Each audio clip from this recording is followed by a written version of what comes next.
y sobre todo con un tema que me parece que es muy pertinente en términos del contexto que vivimos hoy en Latinoamérica y en el mundo, y específicamente poder pensar sobre el quehacer de la criminología frente al derecho penal, frente al sistema de justicia penal, frente al sistema penitenciario, me parece un elemento fundamental que no podemos dejar de lado. Entonces, quiero agradecer la invitación y voy a exponer brevemente un poco lo que yo quiero transmitirles alrededor de esta premisa central que tiene este Congreso. En mi participación está conformada en tres momentos importantes. La primera, quisiera yo generar una especie de genealogía del pensamiento criminológico para poder situar y contextualizar lo que yo les quiero transmitir sobre mi punto y mi percepción del quehacer de la criminología frente al sistema de justicia penal, frente a los sistemas penitenciarios, y que me parece que es importante recordar estos orígenes, estos andamiajes teóricos epistemológicos que le han dado vida a la criminología. En segundo momento, pues hablaré sobre la autonomía de este cuerpo de saberes nombrados, llamados criminología. Y en tercer punto, abordaré ya específicamente ese papel, ese papel que desde mi punto de vista y además con otros investigadores de México y del mundo, se está abordando hoy sobre qué debe de hacer la criminología, cuál es la criminología que queremos configurar para América Latina, sobre todo porque la mayoría de los conocimientos en términos criminológicos pues han devenido de otras partes, principalmente de Europa y de Estados Unidos, que hemos nosotros importado conocimientos, razonamientos, y que, bueno, por supuesto hay que tomarlos en cuenta, pero sin embargo debemos siempre de generar un elemento contextual y no olvidar las características de nuestra región. Como ustedes saben, Latinoamérica es muy diversa, sin embargo, bajo esa diversidad hay elementos en común que compartimos de manera histórica. Y uno de ellos principalmente es que fuimos conquistados. Y eso, ese proceso de violencia cultural, ese proceso de una violencia arbitraria que vino a opacar, a destruir una cosmovisión en los diferentes territorios de Latinoamérica, ha generado, por supuesto, elementos importantes para comprender hoy nuestro presente y vinculando este quehacer criminológico, cómo pensar una criminología y una política criminal para América Latina, considerando estos elementos importantes. Decía yo, primero, mirar esta genealogía de la criminología para situarnos contextualmente sobre el pensamiento criminológico. Tradicionalmente, la criminología siempre se ha pensado como una ciencia auxiliar del derecho penal. Sin embargo, este enfoque definitivamente ha sido limitado y ha sido principalmente pues visto ya como insuficiente para poder saber todo lo que hay detrás de un cuerpo de saberes como es la criminología. Y para ello, pues necesitamos reconocer esta historia del pensamiento criminológico, esta genealogía del pensamiento criminológico, para precisamente situar este pensamiento de la criminología como una ciencia auxiliar del derecho, una ciencia que va a servir al sistema de justicia penal, que va a servir al sistema penitenciario y que no se trata de decir que eso está mal al 100%, sino se trata de reflexionar cómo esa mirada ha sido miope y es limitada para lo que hoy se está generando desde una criminología. Como ustedes saben, la escuela clásica está inspirada por esa filosofía justnaturalista, en donde el delito como parte del objeto de estudio de la criminología, que en ese momento no se llamaba como tal criminología, pues es en donde va a girar sus conocimientos. los aportes de César Beccaria, de Howard Becker, de un sinfín de intelectuales del momento, principalmente europeos, influenciados por el iluminismo, pues van a generar un cuerpo de conocimientos para pensar el derecho, para pensar al delito, para pensar los sistemas penitenciarios. Incluso, por ejemplo, César Beccaria, en su gran libro de los delitos y las penas, desde una perspectiva crítica, hace mención sobre el uso desmedido de la pena, del uso desmedido del control penal. Desde allá ya empieza la criminología a generarnos una especie de elementos importantes que hoy, en este tiempo coyuntural, vamos a retomar esa perspectiva crítica que ya la escuela clásica tenía en aquel momento. Howard Becker, por supuesto, en su libro de los delitos, perdón, el estado de las prisiones en Inglaterra y Gales, pues hacía una crítica también a la forma en la que se estaba llevando la administración de las prisiones y que muchos de esos principios, tanto de César Beccaria como de Howard Becker, son hoy muy vigentes. La escuela positivista, por supuesto, que ya viene influenciada por aquellos avances que se tenía en aquel momento a mediados del siglo XIX, con los descubrimientos que había tenido Darwin, con los descubrimientos de Louis Pasteur, que estaba generando una nueva perspectiva de pensar las ciencias sociales. La escuela positivista, por supuesto, influenciada por esta forma de generar conocimiento desde un aspecto científico, desde que se incorpora el método científico como un sistema de análisis de lo social. Por supuesto, Augusto Comte en Francia fue el precursor de esta perspectiva positivista y que posteriormente César Lombroso y una serie de intelectuales del momento en Italia van a retomar y van a generar una ola muy importante para el desarrollo del pensamiento criminológico que hoy conocemos como criminología clínica. Incluso hoy día sienta las bases esta perspectiva positivista para lo que conocemos como la neurocriminología o la criminología forense, que viene desde mediados del siglo XIX. Estas aportaciones van a dar pie a una serie de críticas importantes sobre el quehacer de la criminología que voy a abordar más adelante y que me parece que son pertinentes para pensar del quehacer de la criminología hoy frente al sistema penal, frente a los sistemas penitenciarios en Latinoamérica. Eso me parece que es crucial. Posteriormente pasamos una época muy fructífera, digamos de alguna manera, en el momento en el que se incorpora la teoría social y las teorías psicológicas para el entendimiento de la violencia y de la criminalidad. En este sentido, las aportaciones de sociólogos, las aportaciones de antropólogos sociales, las aportaciones de psicólogos son muy importantes para dar diversas explicaciones al comportamiento delictivo, que vamos desde la Escuela de Chicago, con Robert, con Park, con Burgess, perdón, que van a generar, digamos, los primeros pensamientos en torno de la influencia que tiene el trazo urbano y las diferentes formas de migración que hay en Chicago de principios del siglo XX para poder generar una explicación de los conflictos y de la violencia en aquellos momentos. Pero hay una teoría muy importante para el pensamiento criminológico, que es el interaccionismo simbólico. El interaccionismo simbólico, pues encabezado principalmente ya de una manera madura por Howard Becker en su libro de Outsiders, nos viene a plantear algo muy importante que va a generar una revolución epistemológica en el quehacer de la criminología. Esta revolución criminológica está alrededor de la desontologización del delito, del hombre delincuente. En este sentido, lo que nos enseña el interaccionismo simbólico es pensar que la conducta humana no es buena ni es mala, no es un delito ni una conducta social, sino esos razonamientos están en correspondencia con lo que le llamaban ellos la reacción social.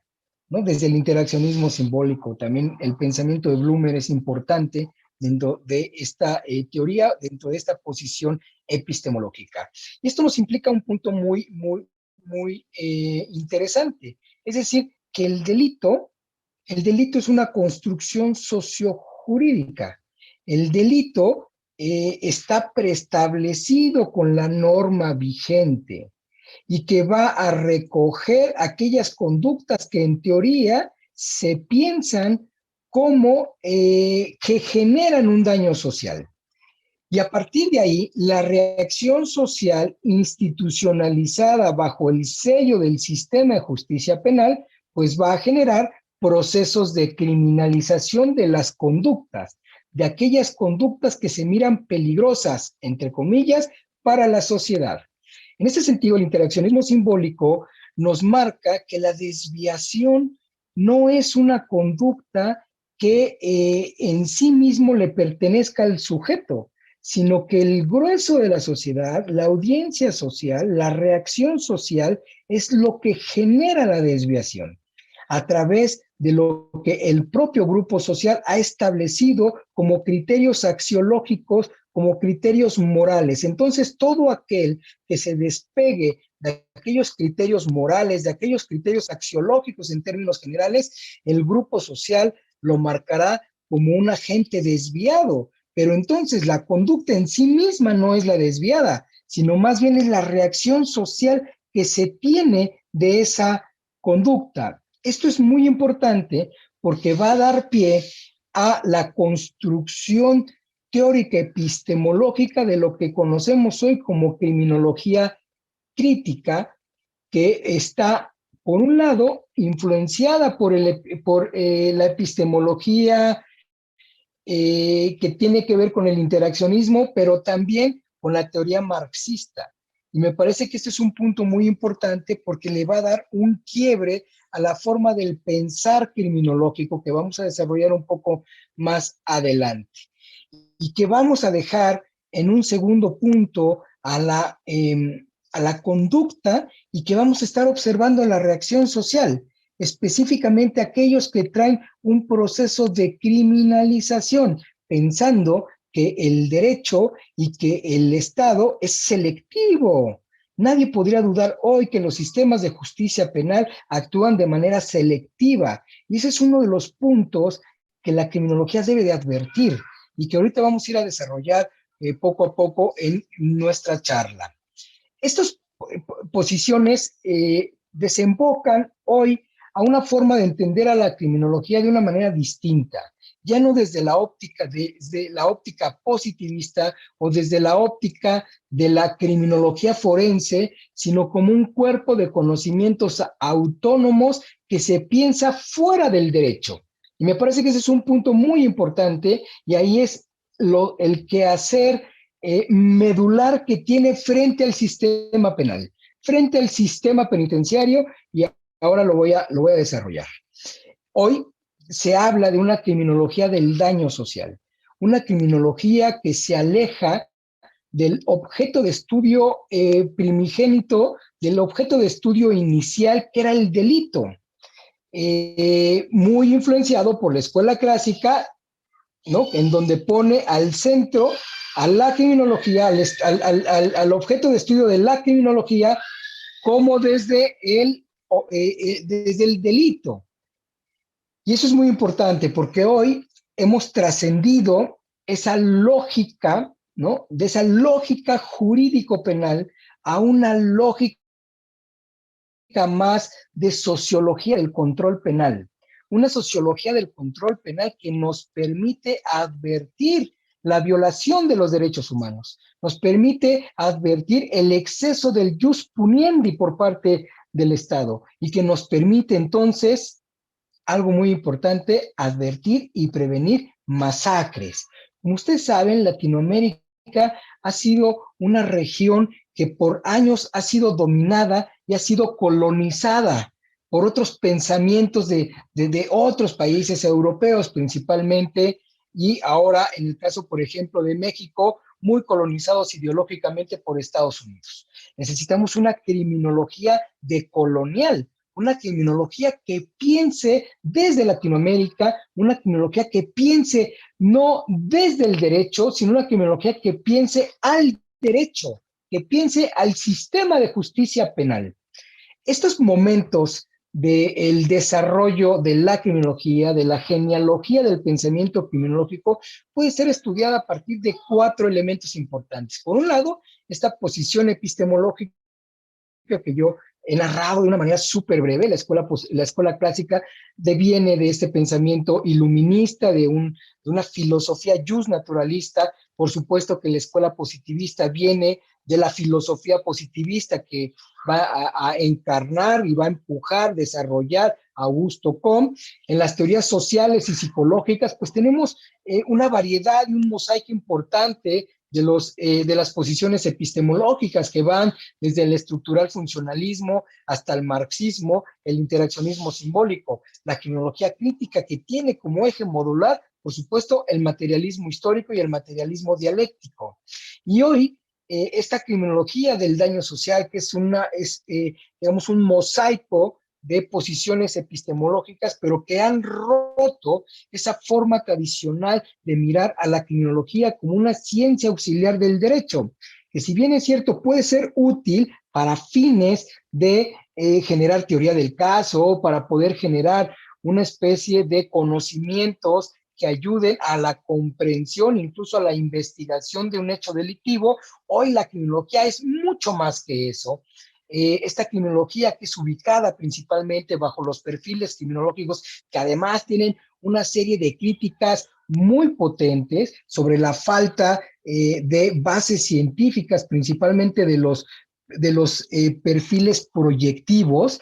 Entonces, hoy se piensa diferente a la criminología. Entonces, me parece que una criminología y una política criminal para Latinoamérica debe de pensarse también más allá del derecho, más allá de sus funciones forenses, una criminología que permita observar y prevenir masacres. Ahora, explicaremos y desarrollamos más esta lógica de pensamiento. Por otro lado, por supuesto que el objeto de estudio de la criminología está en razón de estas discusiones o de estas formas de pensar a la criminología, ¿no? Que va en la escuela clásica desde el delito para la escuela positivista, que ya no es el delito, sino ahora es el hombre delincuente, o sea, es decir, mudamos de una concepción construida social y jurídicamente como es el delito, y por otro lado ya mirar al hombre como un hombre delincuente, ¿no? Pues los estudios de Lombroso seguramente ya los conocen todos, pero lo que él estudiaba precisamente era a las personas que cometían un delito para saber cuáles eran esas causas del delito. Y en sus investigaciones que hace, a través del estudio de un famoso criminal italiano que se llamaba Villela, en donde le abre el cráneo y mira que hay una quinta foseta occipital extra y que además tiene condiciones morfológicas específicas, dice, bingo, ya sabemos cuál es el origen del delito. Entonces, estas personas tienen características propias de los primates, por lo tanto, no ha evolucionado antropológicamente desde el punto de vista físico de la antropología física y por lo tanto tampoco ha evolucionado moralmente y entonces piensa que ha encontrado el eslabón perdido de Darwin. Y entonces el objeto de estudio de la criminología se suscribe a el estudio del hombre delincuente. Pero no repara ante esta lógica de desontologización del delito, sino toma a la persona per se como un delincuente y eso por supuesto nos ha generado un montón de problemas que hasta la fecha seguimos arrastrando. Dicen en México un chiste criminológico muy común que todos los profesores lo dicen y que ahora pues los voy a comentar que no da mucha gracia, pero que es una forma de entender a la criminología de hoy traída del pasado. Y dice, ante la duda, que se consigne al más feo. ¿Qué quiere decir? Cómo en aquellos elementos importantes que estaba generando la teoría positivista, los aspectos antropológicos, físicos, están relacionados con el delito y que por supuesto desconocemos o no se toma en cuenta que la belleza también es un estereotipo occidental Y por algo en el Atlas del Lombroso tenía un montón de gente migrante, incluyendo a los anarquistas, porque también era una visión política y es un poco lo que yo voy a abordar también en los minutos siguientes. Por otro lado, las teorías que han devenido a describir conceptualmente, generar un andamio conceptual para poder explicar desde su perspectiva cuál es el origen del delito, ¿no? Porque como ustedes saben, la pregunta originaria que le da vida a la criminología, principalmente a la criminología positivista, es ¿por qué la gente delinque? Sin cuestionar el delito, sin cuestionar los procesos de control social, el control social penal, sino más bien está alrededor del interés de conocer algo muy importante, por cierto, de la teoría en la teoría social y que hoy se retoma con la neurocriminología, que es la acción social, la naturaleza de la acción social. Es decir, ¿hay un libre arbitrio o no hay un libre arbitrio? ¿Cómo las personas actúan y cómo las personas generan sus conductas? Entonces vamos desde las perspectivas reduccionistas, desde la lógica positivista, donde hay un condicionamiento biológico, o vamos desde los reduccionismos sociologistas también. Es decir, que todo está en razón de la relación capital-trabajo. Todo está a través de las estructuras y de los medios de producción, que es prácticamente una ortodoxa perspectiva marxista del mundo. Y por otro lado, la parte metodológica, que me parece que es importantísima también, es la forma en la que se ha generado de hallazgos, de datos, de procesos, de técnicas, de perspectivas metodológicas para construir los conocimientos y los saberes de las diferentes posiciones criminológicas. Entonces, resumo esta parte de mi exposición diciendo que hay una serie de posiciones epistemológicas que han ido evolucionando a través del tiempo y que hoy reconocemos a la criminología como una ciencia distinta a la escuela positivista. Sin embargo, y es una acotación que quiero realizar, sin embargo, la escuela positivista sigue siendo dominante.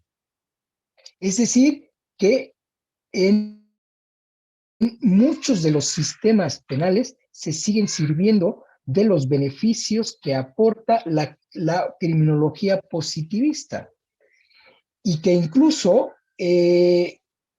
empujados por el avance tecnológico y en el avance en el conocimiento del cerebro y de las bases biológicas del comportamiento humano, la neurocriminología hoy empieza a tener gran importancia y que pone al centro del debate una vez más esto que les comentaba de la naturaleza del comportamiento humano. Es decir, si las personas hacen lo que hacen a través de su voluntad o hay algún tipo de variables que están influyendo para la decisión que toma el ser humano. Para ellos, la base biológica es muy importante. Y entonces esa base biológica va a determinar el comportamiento humano. Incluso hay voces que se han generado a partir de una sustitución judicial por una perspectiva neurocriminológica, en donde ya casi no vamos a nosotros a decir, tiene 3 años de prisión, 3 años de prisión, sino más bien evocar y empujar la medicalización para modificar el comportamiento humano. Una persona que llega y asesina, que mutila, que desolla, que cercena cabezas, ¿cómo pensarla? Evoca la locura y ahí la neurocriminología nos da respuestas aparentes a través de conceptos como es el de psicopatía, que nos permite generar un razonamiento del comportamiento humano a partir del funcionamiento del cerebro. Y es, yo digo, una fotografía instantánea en el cual miran los neurotransmisores, miran las hormonas, miran una serie de componentes biológicos que por supuesto están dándole vida momentánea a esa conducta, pero que se ha olvidado el estudio de la historia del sujeto que ha generado incluso modificaciones en esos términos de estímulos exógenos para poder entender el comportamiento humano. Y entonces sabemos que tiene un exceso de serotonina, sabemos que entonces secretó adrenalina, pero esa forma de reacción biológica tiene una motivación social y cultural. Y aquí es entonces planteamos la diferencia entre violencia y agresión, ¿no? La violencia como un constructo social motivado por perspectivas ideológicas y culturales que van a generar, por supuesto, un daño social. Y por otro lado, la agresión, que por supuesto tiene una base biológica y que está ahí entre nosotros y en general entre los animales para poder posibilitar la sobrevivencia de la especie. Entonces, a partir de acá, esa potencia criminológica desde el positivismo sigue vigente. Y además también sigue vigente porque es altamente seductora. Nos permite generar una calma en nuestra angustia de poder conocer algo pues tan problemático como es la conducta violenta. Entonces, ¿qué es lo que sucede principalmente con esta potencia de la criminología positivista que ha sido denunciada incluso ya fuertemente por las perspectivas críticas como una criminología al servicio del derecho, pero también al servicio del jus puniendi? Una criminología que conjugó, como decía Michel Foucault, el saber y el poder, que a través de su carácter científico podría avalar algo que le denominaban la peligrosidad. Aquí el tema es que la perspectiva de que la justicia es imparcial y que el Estado busca el bienestar social se desmorona. Y sabemos que no es así, que no siempre es así, sino que el sistema de justicia penal es selectivo y que también hay estados criminales que hacen uso desmedido del jus puniendi y que se han basado en el positivismo criminológico como legitimador de sus acciones. Y que entonces, con una dinámica carcelaria a través de esta perspectiva clínica del positivismo, será muy fácil poder justificar las grandes penas, los grandes castigos que se pueden implementar hacia una persona, principalmente cuando se trata de elementos políticos.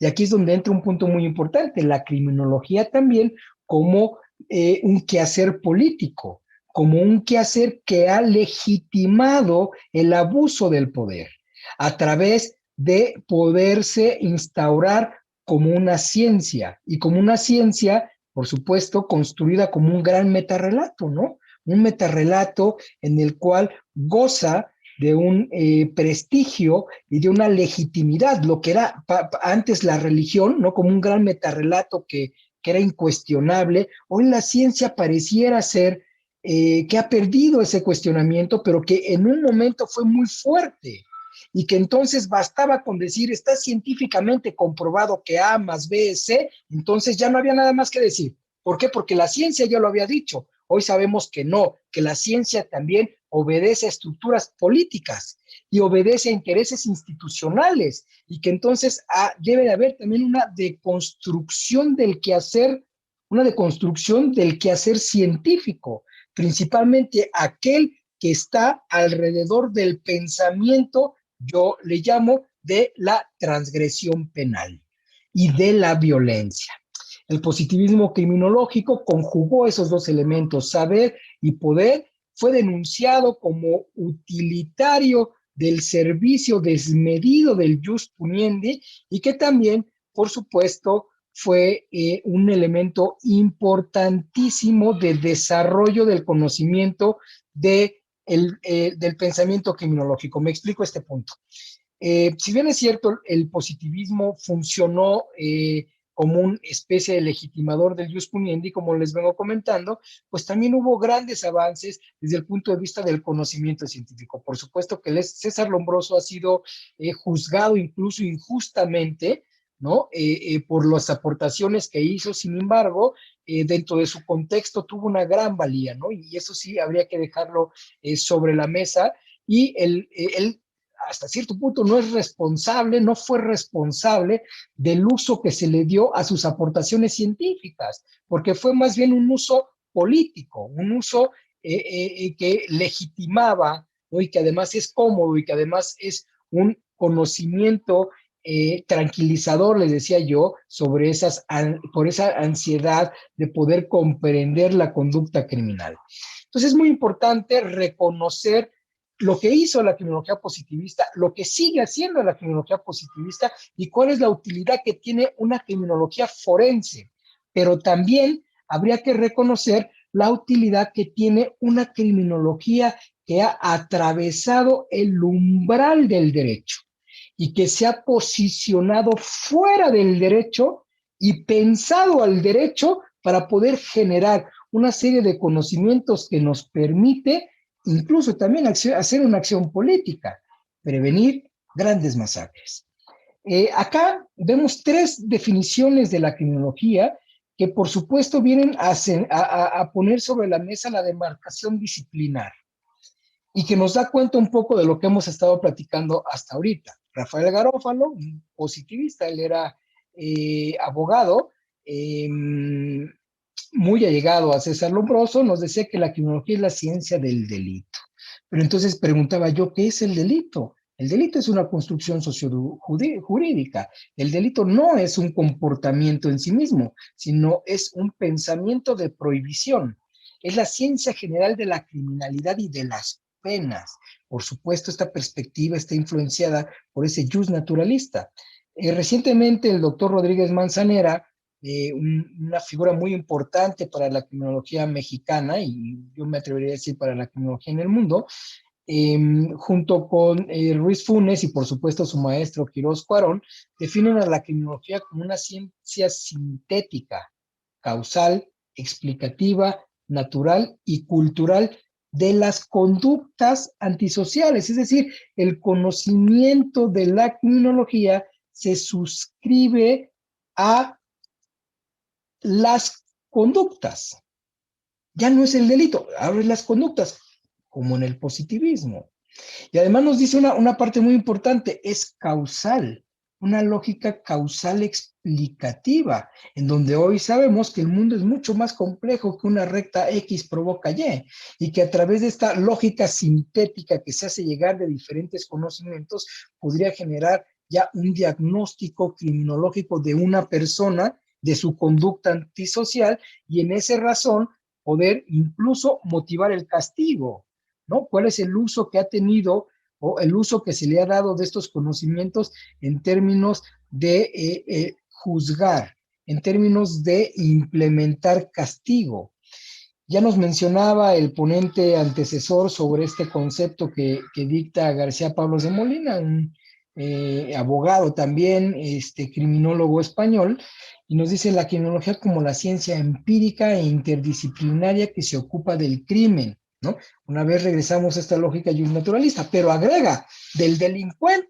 Entonces agrega la posición naturalista con la posición positivista y dice la víctima. ¿Por qué? Porque habría que reconocer también que los estudios criminológicos han olvidado a la víctima y que por eso también se han generado otros cuerpos de conocimientos como la victimología, que trata directamente sobre el estudio de la víctima y de todo lo que está a su alrededor, es decir, de la cuestión victimal.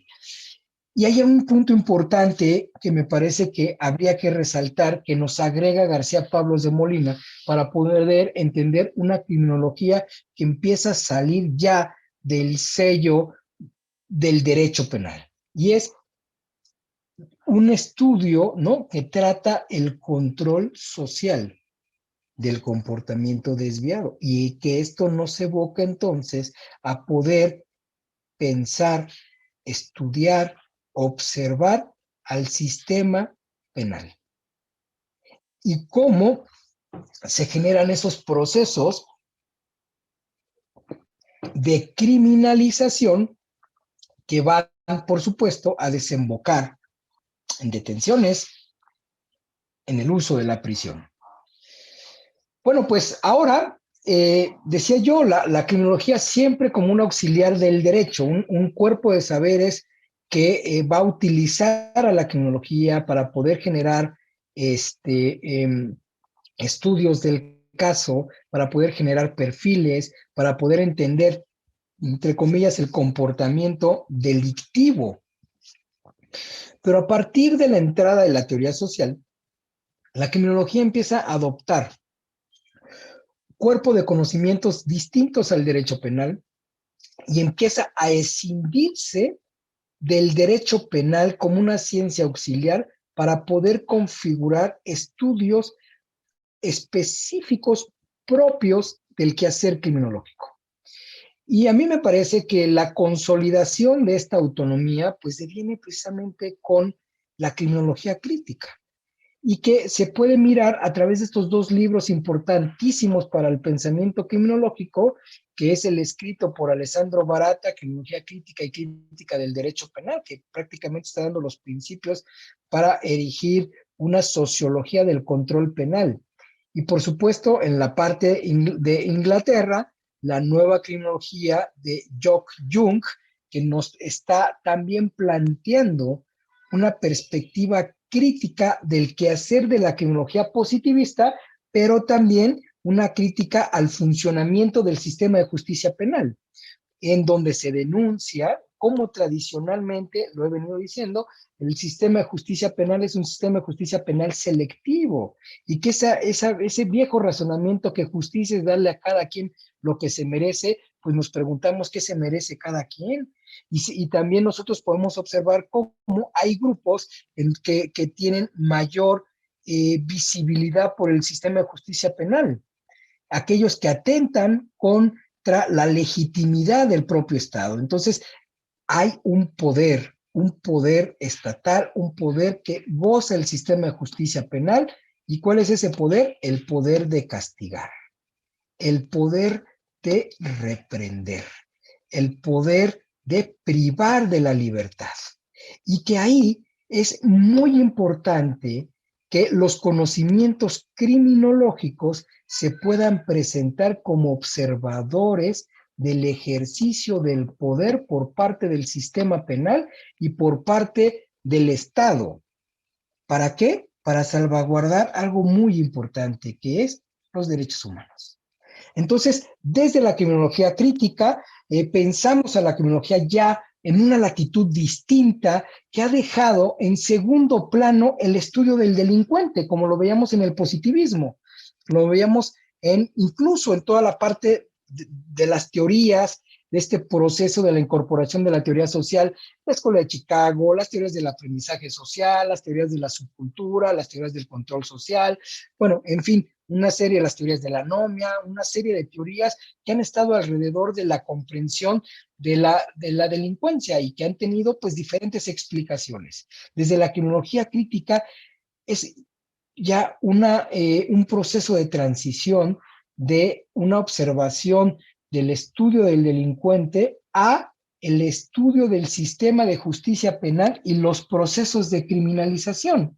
Y me parece que estos son puntos cruciales para poder pensar una criminología y una política criminal de Latinoamérica. Y además una Latinoamérica que ha vivido históricamente regímenes totalitarios y que ha vivido también genocidios, ¿no? Por ejemplo, lo que se vivió en El Salvador en los años 80, bueno, en fin, una serie de sucesos que ha puesto sobre la mesa el ejercicio de gobiernos y estados criminales, ya sea por un régimen autoritario, un régimen totalitario o también por la omisión o por la creación de políticas públicas erróneas, como ha pasado en México, que a partir del 2007, por un cambio de estrategia en términos de la seguridad, en donde se anuncia una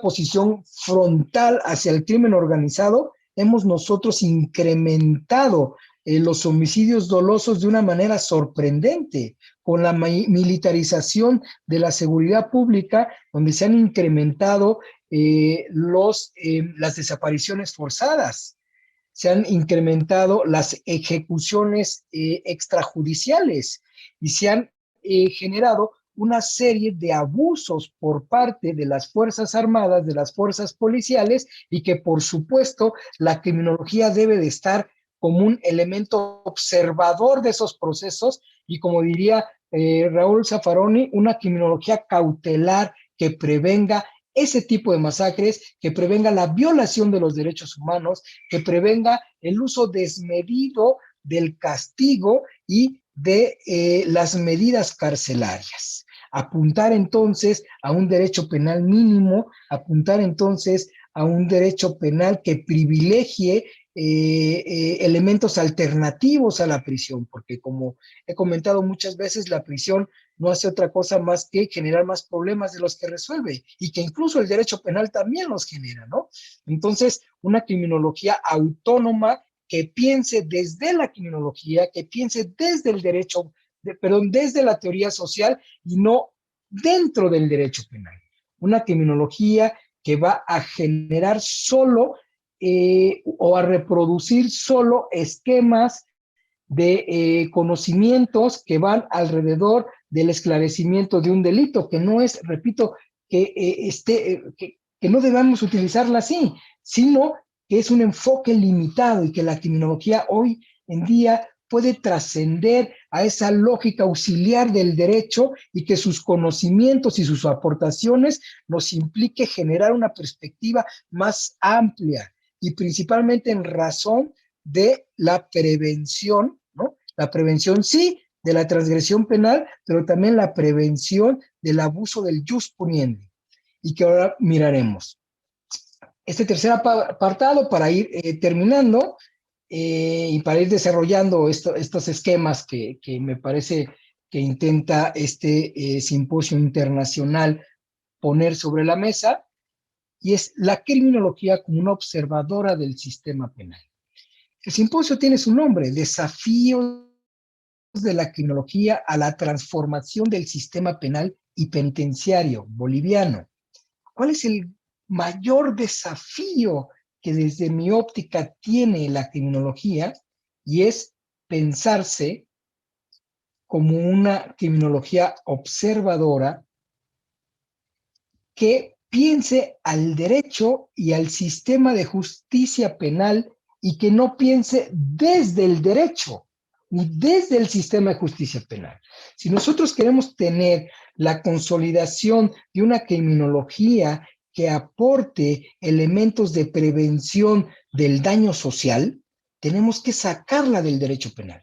Tenemos que sacarla de la lógica del sistema de justicia penal, de la lógica jurídica que nos permita observar el quehacer político del sistema de justicia penal, que nos permita observar las reglas del derecho, que al final del día son reglas que administran el poder, ¿no? El poder de castigar, el poder de privar de la libertad, y que entonces genere conocimientos que nos ayude a instaurar elementos de justicia social y elementos que contribuyan a la paz social, a disminuir la violencia. Hoy incluso, en términos, por ejemplo, del quehacer que hace Vicencio Rugeiro, que muestra una criminología que él le llama una criminología de alto al fuego, una criminología que observe la guerra como un proceso criminal, y que es un proceso criminal orquestado por los estados, ya no por las personas. Me parece que este es un punto y un quiebre muy importante también para una criminología contemporánea, una criminología que ya no piense solo y exclusivamente en el daño que genera una persona, el daño o la transgresión de esa persona en términos de la normatividad vigente, sino que piense también que hay otros actores que generan un daño social mucho más potente y que iniciamos, por ejemplo, de manera inicial, digamos, el pensamiento con el Estado, estados criminales, estados genocidas, estados que abusan del poder, estados que generan crímenes, estados que generan violaciones sistemáticas a los derechos humanos, y que Latinoamérica tiene una historia muy fuerte sobre esa violación a los derechos humanos. La militarización de la seguridad pública ha generado un montón de violencia, ha generado un montón de violencia, de violaciones a los derechos humanos. Pensar al Estado entonces también como un potencial agente criminal no podrá ser desde una criminología que piense del derecho, porque como ustedes saben, el derecho es un cuerpo de conocimientos al servicio del Estado, es una ciencia que reproduce las reglas de cómo castigar, el derecho penal me refiero, cómo resolver conflictos que ha expropiado el Estado, ¿no? Que ha dejado de ser particular para ser ahora un conflicto público y que eso le da la facultad, ¿no? Del Estado. Es decir, el Estado, como decía Bebe, hace uso legítimo de esa violencia, pero esa violencia y esas facultades que se le han asignado al Estado necesitan ser observadas. ¿Para qué? Para poner controles, para poner candados. Y es ahí, en gran parte, el uso que tiene la criminología respecto al sistema penal y penitenciario. Es advertir, es recomendar, es generar una acción incluso política para detener esos abusos del jus puniendi, observar el exceso de la fuerza, observar la guerra, observar los genocidios, observar las masacres y observar también a partir de otros actores que ya no son el sujeto, el Estado decimos, pero también los agentes económicos, empresariales, ¿no? Que generan un daño social en términos de daño ecológico o incluso la industria alimenticia, ¿no?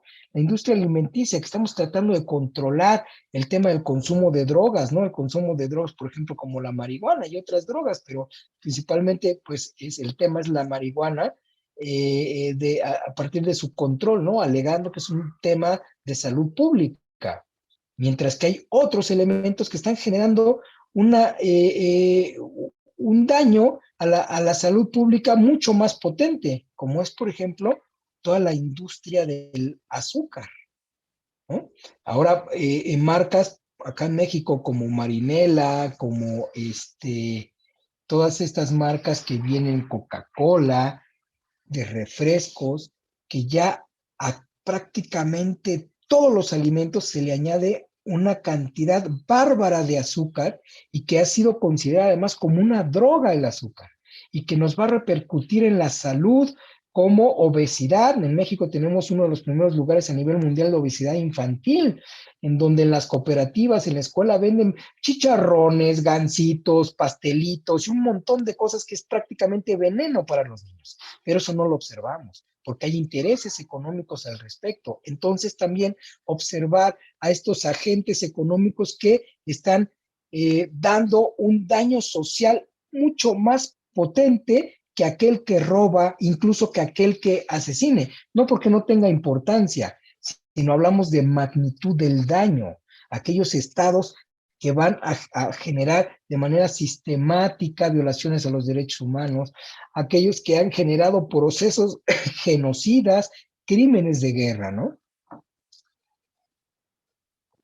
Por supuesto que una criminología nos ayuda también a prevenir la violencia y el delito de las personas a través de un enfoque de violencia, un enfoque de prevención social, una prevención social que que se salga de la lógica también de mirar la seguridad solo desde el punto de vista de las policías, de los sistemas de impartición y de procuración de justicia, sino que mire el tema del delito y de la violencia como una cuestión social, como una cuestión que está alrededor de un montón de factores sociales que van a empujar a nuestros jóvenes a la vinculación a la violencia y a la criminalidad. Y que ahí debemos de estar también trabajando y que déjenme comentarles que acá en Bolivia estamos construyendo el Plan Integral de Prevención Social de las Violencias y el Delito en Adolescentes, un plan que tiene como objetivo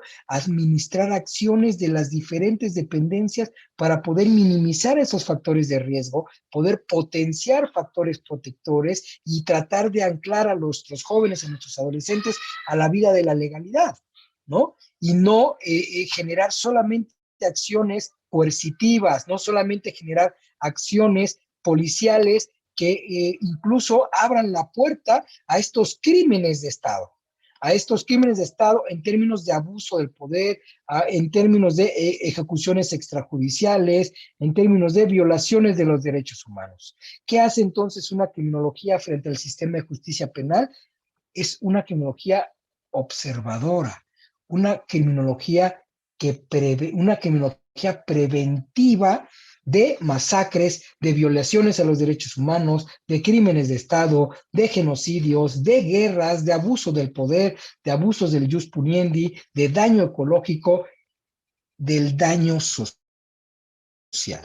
Necesitamos nosotros, y el gran desafío, haciendo alusión al nombre de este evento, necesitamos construir una criminología que observe la ejecución del derecho penal, la ejecución del funcionamiento del sistema penal para advertir y para controlar el poder que ostenta y poder entonces recomendar e implementar mecanismos para que no suceda ese abuso de poder, mecanismos que nos permita respetar los derechos humanos y principalmente cuando se trata de adolescentes, ¿no? Respetar los derechos de las niñas, de los niños y de adolescentes. Generar una memoria histórica de no repetición que nos permita colocarnos en perspectivas decoloniales, que nos permita situarnos incluso en posiciones que apunten a una despatriarcalización de los procesos y de las dinámicas sociales, una criminología que nos permita observar ese abuso que puede generar el poder de castigar. Necesitamos una criminología latinoamericana, ¿no?, que observe al sistema penal, una criminología que observe al sistema penitenciario, que nos advierta de estas condiciones que en un mediano o en un largo plazo pueden desembocar en un daño social mayor. Yo agradezco su atención, agradezco la invitación que me hacen para poder mostrar esta perspectiva del quehacer de la criminología latinoamericana y específicamente de la construcción de un quehacer criminológico que observe al sistema penal y al sistema penitenciario en Bolivia, que se han generado un montón de avances muy importantes para poder limitar el uso de la prisión, por ejemplo, ¿no? El uso desmedido de la prisión, cuidar el desarrollo psicoemocional de nuestros jóvenes, de nuestras niñas, de nuestros niños. Necesitamos una criminología decolonial, una criminología que despatriarcalice, una criminología que limite el jus puniendi, una criminología que observe el sistema penal y el sistema penitenciario para poder abogar por los derechos humanos. Muchas gracias por su atención, compañeras, compañeros.